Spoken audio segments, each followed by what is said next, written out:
I'll be ready when I come home to stay. My family will gather round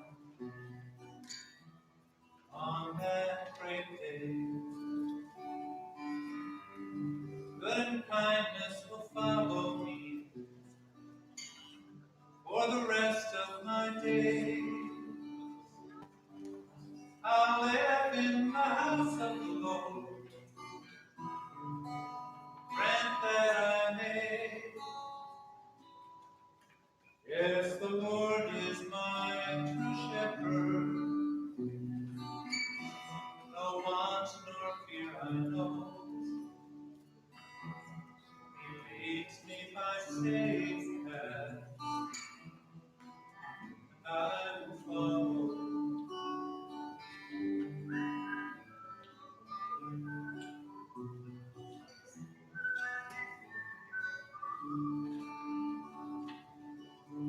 Fresh and green are the pastures where my new home will be. The waters will be clean and clear. That's where He leads me. Through dark and lonely days, when hope seems gone, He leads me to the place where peace is won. Yes, the Lord is my true shepherd, no want nor fear I know. He leads me by safe paths, and I will follow.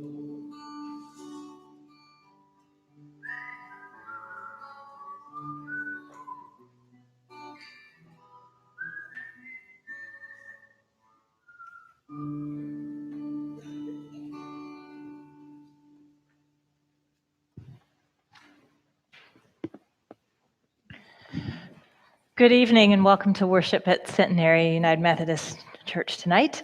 I'm Pastor Michelle, Pastor Erica, and with Mark Braun leading worship tonight. And we're glad to be with you in this beautiful time with the light coming through the window.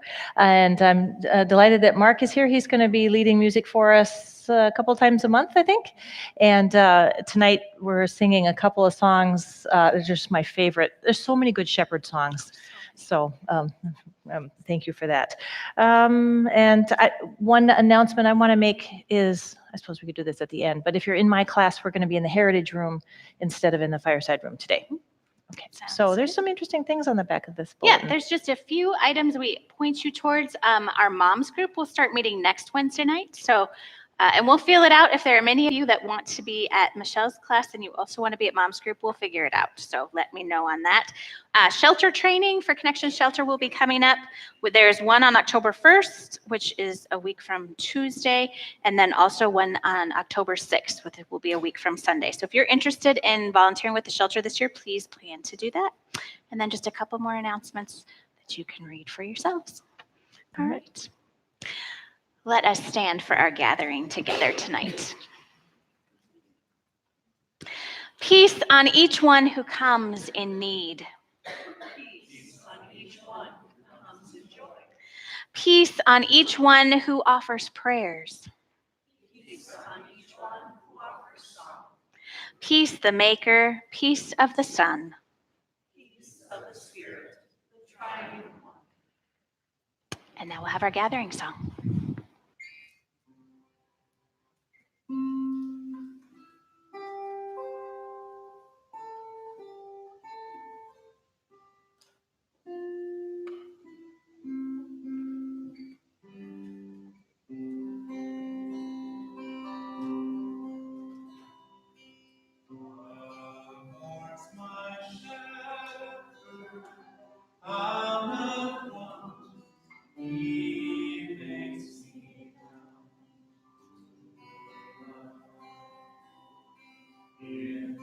Pastures green, He leadeth me,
in presence of my Lord.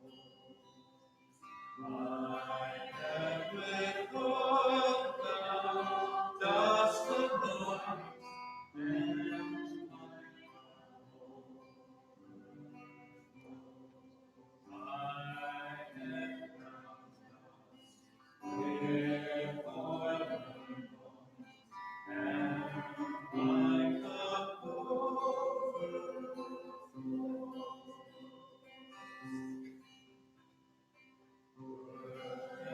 and mercy all my days will surely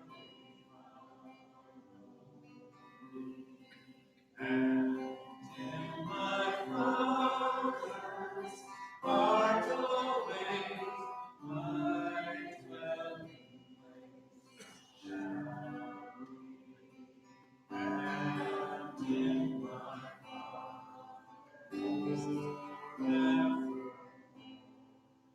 My dwelling place shall be. You may be seated. Please join me in the words of our unison prayer. Tender God, we yield to your gentle guidance. Like a shepherd, you provide all that we need. You know when we should lie down and rest, and when we should rise up and be on the move. Help us to trust the rhythms of the Spirit. Lead us away from compulsive action and the false peace of apathy. You restore our souls. We gaze into still waters and see ourselves clearly now, reflections of your image looking back with love. You lead on the paths that are right for us and for this planet. We trust your guidance. Even in the darkest valleys and most treacherous passes, the ground beneath us is firm, and our confidence is great that you are with us. You, great shepherd, the ground of our being, do not desert us. Our cup overflows with gratitude. May our lives be filled with compassion and goodness. This is all you ask in return. Amen. If you'd like to follow on music, it's 2058 in the Black Book. It's a pretty easy refrain. Here's how the refrain Shepherd me, O God, beyond my wants, beyond my fears, from death into life. goes. Let's try that together. Shepherd me, O God, beyond my wants, beyond my fears, from death into life.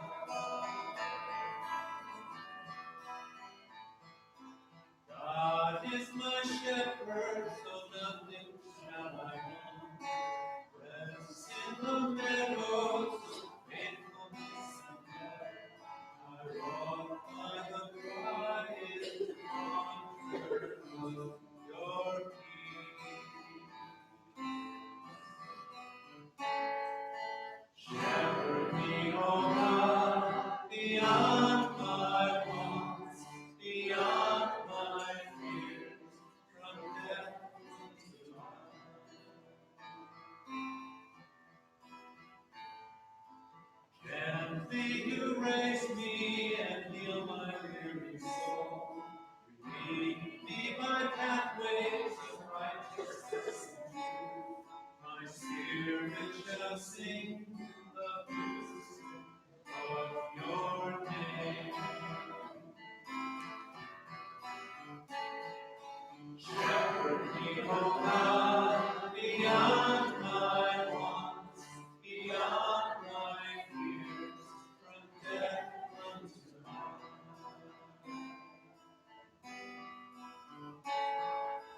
Though I should wander the valley of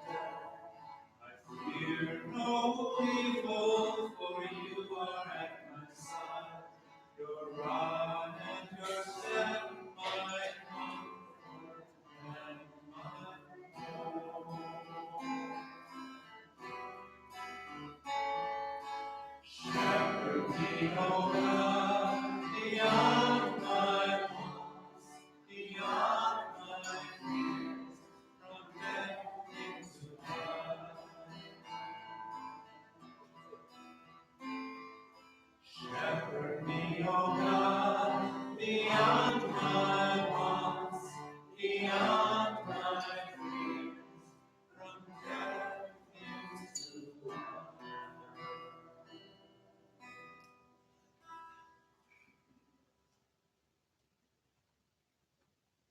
Oh yeah, I got it. Thank you. That first song we sang, I learned to sing when I was about Lauren's age. I remember singing it in church choir, and it just sort of was in my head for a long time. So you saw me swaying back and forth, didn't you? So, and thanks, Mark, for that song. Okay, so Psalm 23 is the kind of scripture that people read together. And this is the King James Version, which anybody older than me probably knows. Lots of people have this memorized. But let's say it together. The Lord is my shepherd, I shall not want. He maketh me to lie down in green pastures. He leadeth me beside the still waters. He restoreth my soul. He leadeth me in the paths of righteousness for his name's sake. Yea, though I walk through the valley of the shadow of death, I will fear no evil, for thou art with me. Thy rod and thy staff, they comfort me. Okay, thanks. Thou preparest a table before me in the presence of mine enemies. Thou anointest my head with oil, my cup runneth over. Surely goodness and mercy shall follow me all the days of my life, and I will dwell in the house of the Lord forever. There's a lot of different versions of that. We have already encountered, I think, 4 versions of Psalm 23 just in this service, and then several versions on Sunday as well. I like the King James Version. Normally, that's not my favorite version. I normally don't prefer King James, but I love that the last line says forever instead of my whole life long. There's a different meaning in that, I think. So I've been thinking about Psalm 23, and there's just so much that's in my heart about it. I'm going to share sort of 3 different vignettes of Psalm 23 in my life with you.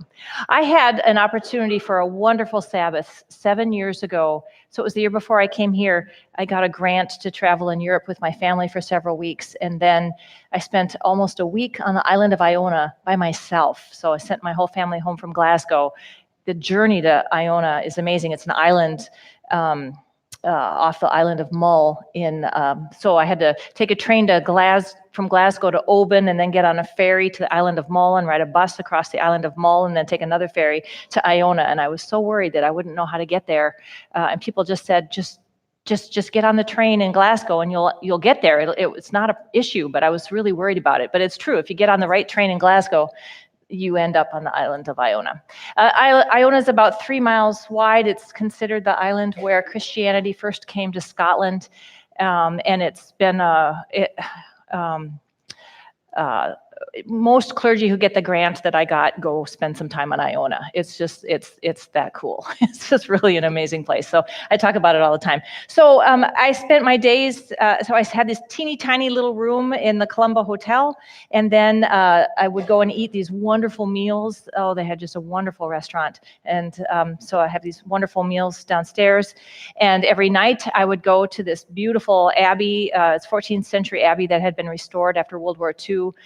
And the Iona community leads worship there, and they have a whole style of liturgy that they have created there over the last 60, 70 years. And it's amazing. I met Pastor Dana from the Congregational Church in Mankato here while we were sitting on the floor singing Taizé at one of the worship services. So we met in Scotland and then discovered we were both going to be in Mankato. She's a dancer, so she did that sitting on the floor singing thing much better than I did. Old stone floors.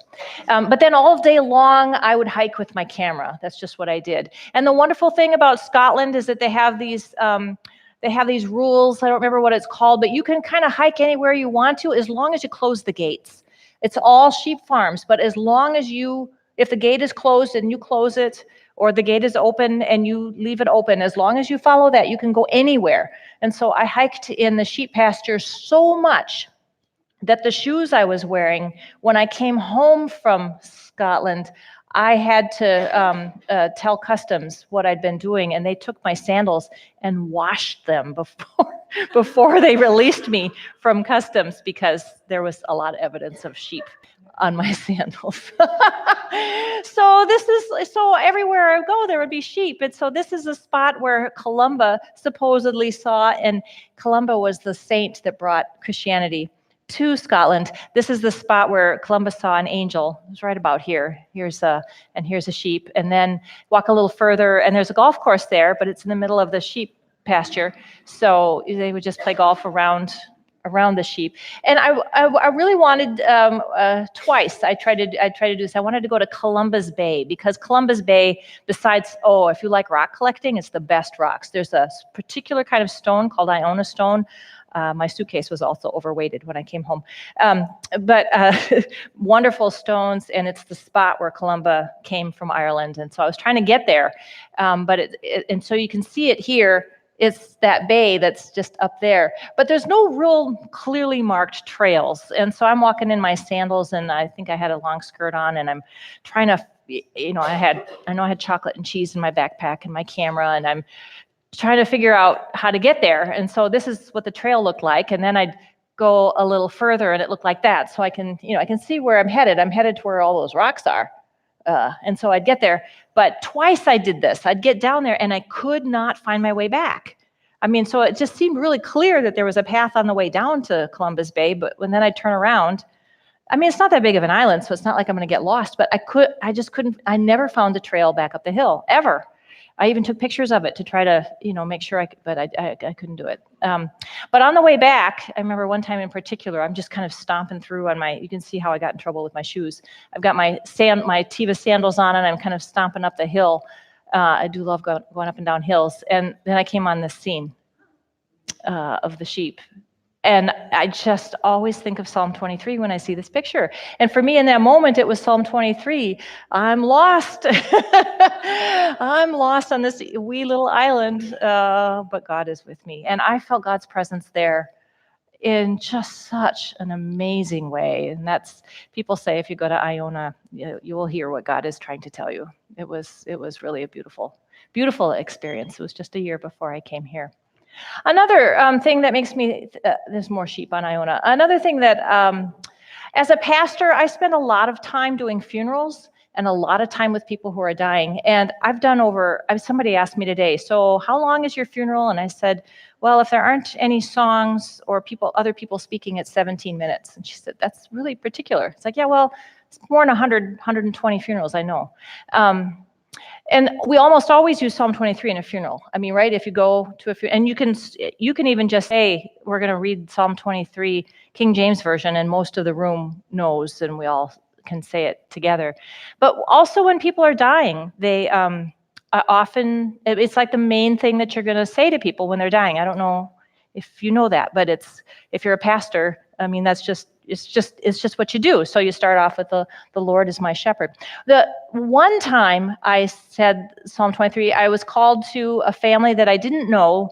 I must have been kind of new at the church, and I was called to meet this family, and the woman was dying of cancer, and her husband was there holding her hand, and she had, like a hospice bed there, and all of her kids were around the bed, and then I stood on her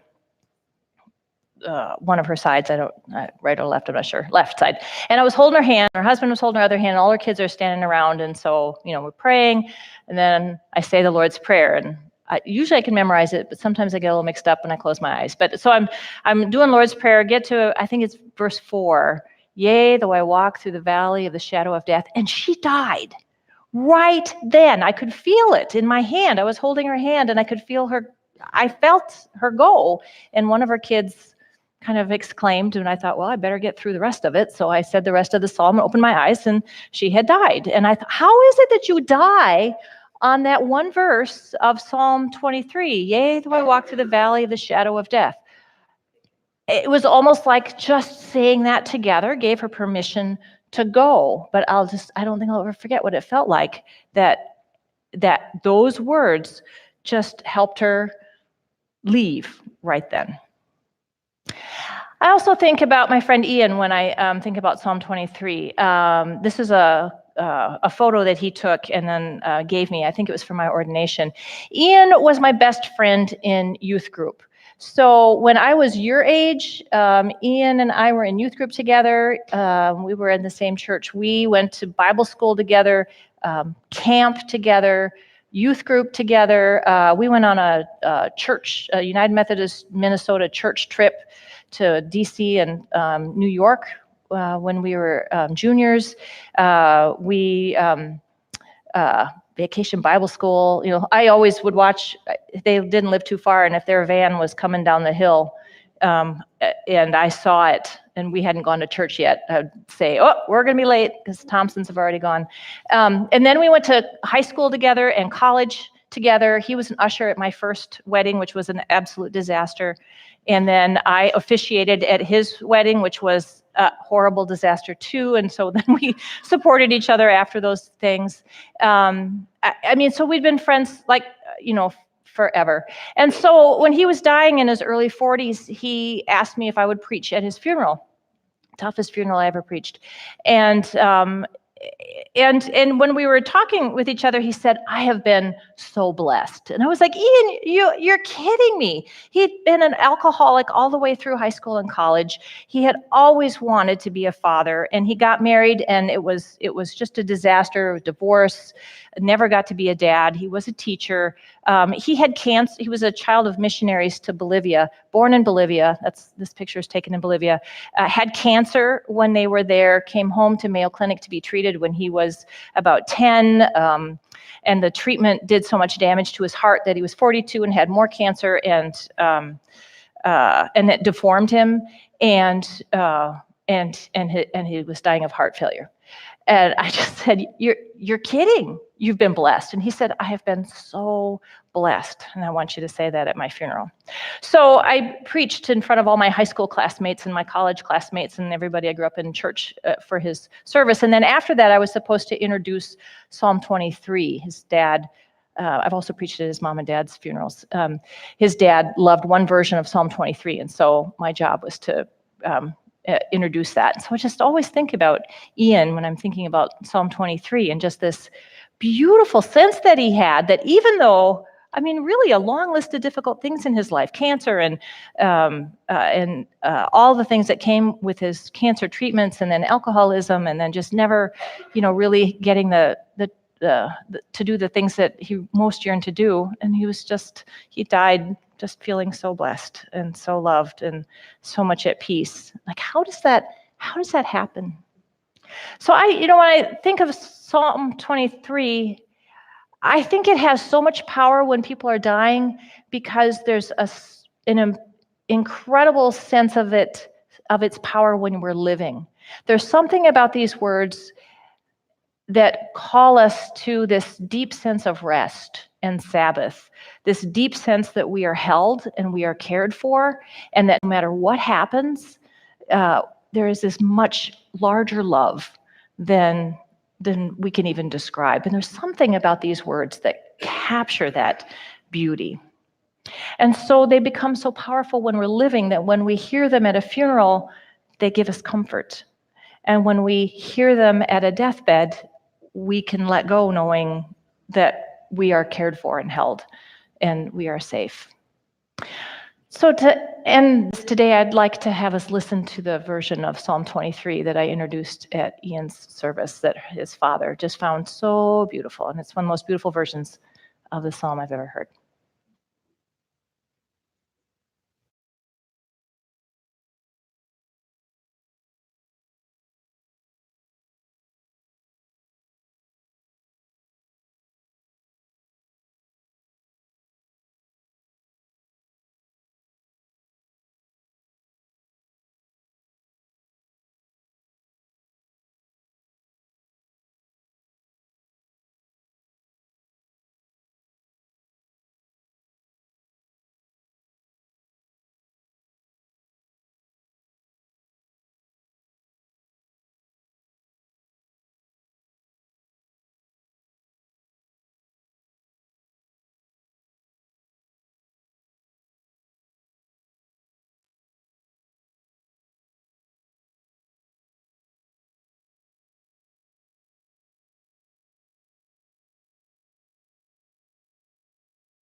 all the parts there, and he dedicated that to his mother, which is why some of the language was changed there.